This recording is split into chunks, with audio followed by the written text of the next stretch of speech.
আমি স্যার আমি মরে গেলে আমার বেড়ার কেউ নাই, ছোট জল বড় হয় নাই, যাই অভিজিটির বেড়াত কামড়তেছে। আমি মরে গেলে আমার সব শেষ। আপনারা আল্লাহ যদি সহযোগিতা হইলেন তা আমরা পাইছিলাম মানে। আজ থেকে 3-4 দিন পরে ঈদ, কত মানুষ কত টাকার মার্কেট করতেছে, কত মানুষ কত কিছু খাইতেছে, কত মানুষ কত রকমের ইফতারি, কত রকমের সেহরি খাইতেছে। আজকে দেখেন এই গরিব মানুষগুলো কি অবস্থার ভিতরে আছে। এই সংসারে এই মায়ের একটা ছেলে বাদে তার কেউ নাই, আপন বলতে তার কেউ নাই। আপনি দেখেন যে তারা যে কি খায়, এই দেখেন তাদের বাজার 2 কেজি চাউল, মনে হয় 1 কেজির মতো পেস্ট, একটু লবণ, এই আর কি। এছাড়া ওদের বাজার খাওয়ার মতো আর কিছু নাই। ওরা যে খাইতেছে এর মতো এর থেকে বেশি কিছু যে খাবে এই অবস্থা তাদের নাই। একমাত্র এই ফ্যামিলিতে আয়ের উৎস এই ছোট্ট ছেলেটা। আমরা শুনছি যে এই ছেলেটা ইট ভাটায় কাজ করে। এখন আচ্ছা, আমরা যে শুনলাম যে তুমি ইট ভাটায় কাজ করো, এটা কি সত্য কথা? জি সত্য কথা। দিন ইনকাম 200-300 টাকা থাকে। 200-300 টাকা। তোমার বাবা নাই? না আমার বাবা নাই। বাবা নাই। না।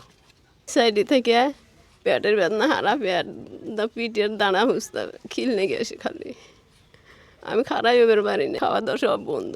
আমরা ধরেন যে আজকে খবর পাইছি, খবর পাওয়ার পরে এসে দেখলাম যে উনি বিছানার ভিতরে শুয়ে আছে। আর এই ছোট্ট ছেলে, আপনি দেখেন যে একটা সংসারে এই ছেলে কতটা কী করতে পারে। সে ইট ভাটায় কাজ করে, ইট ভাটায় সে সকাল ফজরের পরে সে যায় এবং মাগরিবের যখন আজান নেয় তখন আসে। সারাদিন খাইটায় 300-400 টাকা ইনকাম হয়। সে এই টাকাটা নিয়ে এসে তার অসুস্থ মাকে খাওয়ায়। ওষুধই খাবে কি, খাবারই খাবে কি।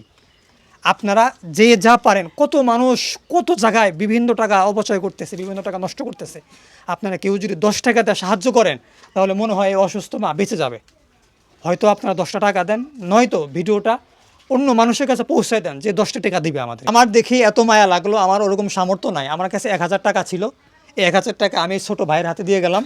আপনাদের যতটুকু সামর্থ্য আছে আপনারা পাশে দাঁড়ান, এই অসহায় মায়ের পাশে দাঁড়ান, আপনারা সাহায্য করেন। যদি সাহায্য করতে না পারেন ভিডিওটা শেয়ার দেন। আপনাদের কাছে এতটুকু আবদার, হাত জোর করে বলছি, আপনারা হয়তো 10টি টাকা দেন, নয়তো এই অসহায় মায়ের ভিডিওটা শেয়ার দেন।